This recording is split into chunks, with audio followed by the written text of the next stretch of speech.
Welcome back. ये question पूछा गया था 2018 में 2 मार्क्स के लिए।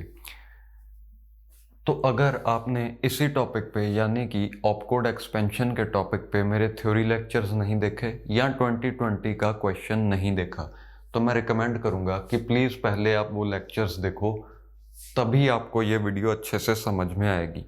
एनीवेज, स्टेटमेंट कह रही है कि a processor has 16 integer registers R0 to R15 and 64 floating point registers F0 to F63. It uses a 2-byte instruction format. There are 4 categories of instructions, type 1 to type 4. Type 1 category consists of 4 instructions, each with 3 integer register operands. Type 2 category consists of 8 instructions, each with 2 floating point register operands.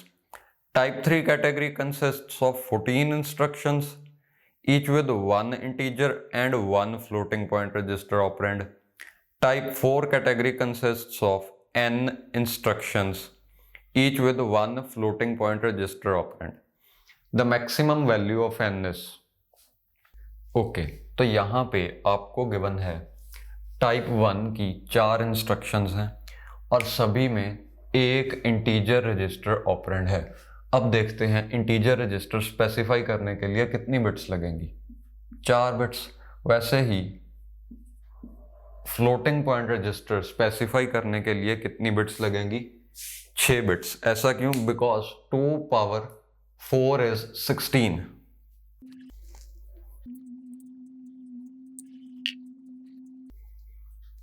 या तो 2 power 4 हुआ 16 and 2 power 6 हुआ 64, यानी कि 64 चीज़ों में से एक को आइडेंटिफाई करने के लिए मुझे 6 बिट्स की ज़रूरत पड़ेगी। तो एक फ्लोटिंग पॉइंट रजिस्टर का अगर एड्रेस बताना है तो वो 6 बिट्स का होगा। बट यहाँ पे आपको चाहिए 3 इंटीजर रजिस्टर्स, यानी कि 4 4 और 4 बिट्स। ओके, अब टोटल है 16, ये हो गए 12, यानी कि ऑपकोड के लिए आपके पास बची 4 बिट्स। तो यहाँ पे ऑपकोड 4 बिट्स का है। ओके, अगला है 2 फ्लोटिंग पॉइंट ऑपरेंड्स या 2 फ्लोटिंग पॉइंट रजिस्टर्स, यानी कि 6 और 6 बिट्स। ओके, यहाँ पे भी आपके पास बची 4 बिट्स। नेक्स्ट इज टाइप 3 जिसमें 14 इंस्ट्रक्शंस हैं और एक इंटीजर एक फ्लोटिंग पॉइंट है, यानी कि ये तो हो गया 4 बिट्स का इंटीजर, यानी कि इंटीजर रजिस्टर ऑपरेंड का एड्रेस। 4 बिट्स का इंटीजर नहीं, उस रजिस्टर का एड्रेस। और अगला है फ्लोटिंग पॉइंट रजिस्टर का एड्रेस, यानी कि ये 6 बिट्स। टोटल हो गया 10। 16 माइनस 10 इज 6 बिट्स बच गई ऑपकोड के लिए। अब यहाँ पे एक ही फ्लोटिंग पॉइंट रजिस्टर का एड्रेस स्पेसिफाई करना है, यानी कि 6 बिट्स। तो इस जगह पे आपको मिलेंगी 10 बिट्स ऑपकोड के लिए टाइप 4 में। ऐसी टोटल n इंस्ट्रक्शंस हैं। आपको यही पता करना है कि n ज़्यादा से ज़्यादा कितना हो सकता है, maximum value of n। Okay, तो अब एक काम करते हैं, सिर्फ ऑपकोड बिट्स को ही यहाँ पे लिखा रहने देते हैं, बाकी सब मैं इरेज कर रहा हूँ। ओके,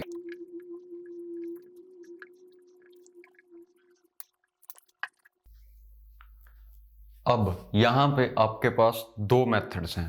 पहला मेथड तो कह रहा है कि अगर 4 अलग अलग इंस्ट्रक्शंस में से एक को आइडेंटिफाई करना है तो आप 2 बिट्स को रिजर्व कर लो, यानी कि कोई भी इंस्ट्रक्शन आपके पास आई, आपको पता करना है वो किस टाइप की है, तो आप पहली 2 बिट्स रिजर्व ही कर लो। 2 बिट्स से आप बना सकते हो 4 कॉम्बिनेशंस, 2 पावर 2 इज 4।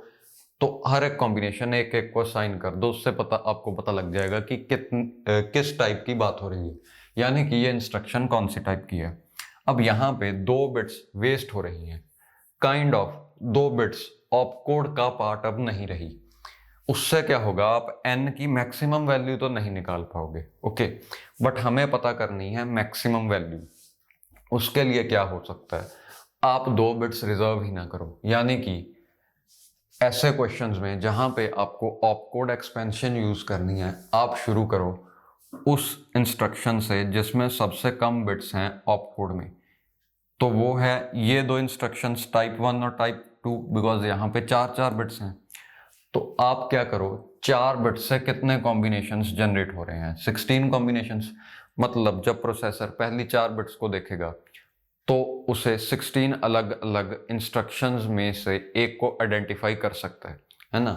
तो उनमें से 4 कॉम्बिनेशंस यहाँ यूज हो गए और 8 यहाँ यूज हो गए। बचे कितने, 16 - 12 विच इज 4। मीन्स पहली 4 बिट से जितने भी कॉम्बिनेशन यूज बन सकते थे उनमें से 12 तो यहीं यूज हो गए। 4 कॉम्बिनेशंस जो बचे उन्हें आप यहाँ यूज कर सकते हो, बट यहाँ पे 14 इंस्ट्रक्शंस तो यही हैं, मतलब 14 कॉम्बिनेशंस तो यहीं लग जाएंगे। अब हैं ही टोटल 4, तो 14 कहाँ से आएंगे। उसके लिए आप देखो, इस टाइप 3 में 2 बिट्स ये वाली बची हुई हैं। हमने अभी तक 4 बिट्स को ही एनालाइज किया है।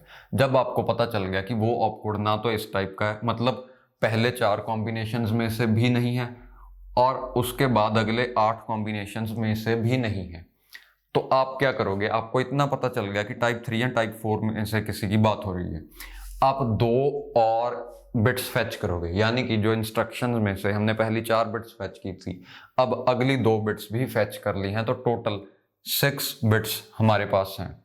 यानी कि पहली 4 बिट से बचे हुए 4 कॉम्बिनेशंस थे, ये वाले 4, क्योंकि 12 तो टाइप 1 और टाइप 2 में यूज हो गए। 2 बिट्स हमने और फेच कर ली हैं, तो इंटू 2 2, यानी कि अब हम टोटल 16 कॉम्बिनेशंस फिर से बना सकते हैं।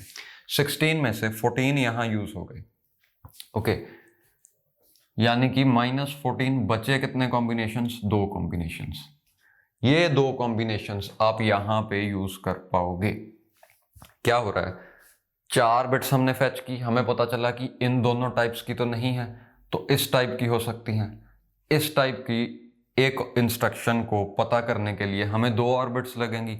वो 2 बिट्स भी फेच कर ली, उनसे 16 कॉम्बिनेशंस बने, जिनमें से 14 यहीं पे यूज हो गए। अब जो 4 पहले फेच की थी और जो 2 अब फेच की हैं, उनसे जो कॉम्बिनेशन बन रहा है वो अगर ना तो इस टाइप का है, ना इस टाइप का है, ना इस टाइप का है, तो ऑब्वियसली वो इस टाइप का होगा। ऐसे सिर्फ 2 ही कॉम्बिनेशन हमारे पास बचे हैं, क्योंकि 14 यहाँ पे यूज हो चुके हैं और 12 पहले यूज हो चुके हैं। 8 + 4 12, ओके। अब क्योंकि यहां पे आपका ऑपकोड है 10 बिट्स का, है ना, 6 यहां तक हमने फेच कर ली हैं, यहां तक बची हुई ये 4 बिट्स भी फेच कर लेंगे। ऐसा क्यों, क्योंकि यहां पे n की वैल्यू मैक्सिमम करनी है और हम ये पूरा पार्ट ही ऑपकोड में यूज कर सकते हैं। तो मैक्सिमम के लिए जितना ऑपकोड ज्यादा से ज्यादा एक्सपेंड हो सकता है हम करेंगे, क्योंकि एक्चुअली तो यहाँ पे सिर्फ ये 6 बिट्स ही यूज हो रही है ना, तो जितनी बची हैं हम सारी यूज करेंगे। तो इन 4 बिट से आप कितने एड्रेसेस बना सकते हो, 4 बिट से आप टोटल कॉम्बिनेशंस जो बना सकते हो वो हैं 16, 2 पावर 4 इज 16, तो 16 कॉम्बिनेशंस ये, और 2 जो पहले के ऑपकोड्स बचे हुए थे। यानी कि स्टार्टिंग में तो इन दोनों में से कोई भी हो सकता है, पहली 6 बिट्स इन दोनों कॉम्बिनेशंस में से कोई भी एक कॉम्बिनेशन बना सकती है, और उसे एंड करने के लिए एंड वाली 4 बिट 16 में से कोई भी कॉम्बिनेशन बनाए तो हम कहेंगे कि ये एक टाइप 4 इंस्ट्रक्शन है। तो आपका आंसर आया 16 × 2 विच इज 32। अभी भी अगर आपको अच्छे से नहीं समझ में आया तो हम एड्रेसेस को एनालाइज करते हैं। यानी कि मान लो पहली 4 बिट्स ये हैं,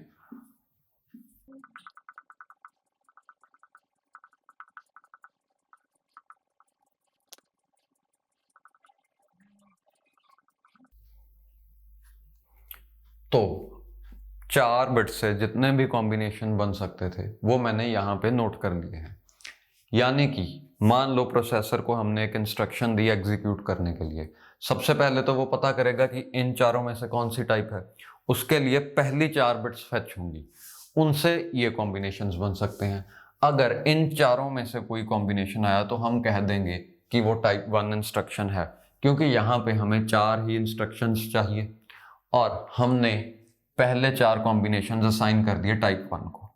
मान लो इन चारों में से तो कोई नहीं था, बट अगले 8 कॉम्बिनेशंस में से कोई था, यानी कि इन 8 में से, तो हम कहेंगे कि वो टाइप 2 इंस्ट्रक्शन है, क्योंकि वहां पे हमने 8 इंस्ट्रक्शंस रखी हुई हैं, सभी को एक एक कॉम्बिनेशन असाइन हो गया।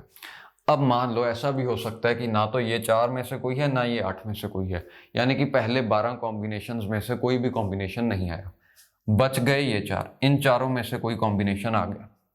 उसका मतलब क्या होगा कि ना तो ये टाइप है ना तो ये टाइप है, इन दोनों में से कोई है।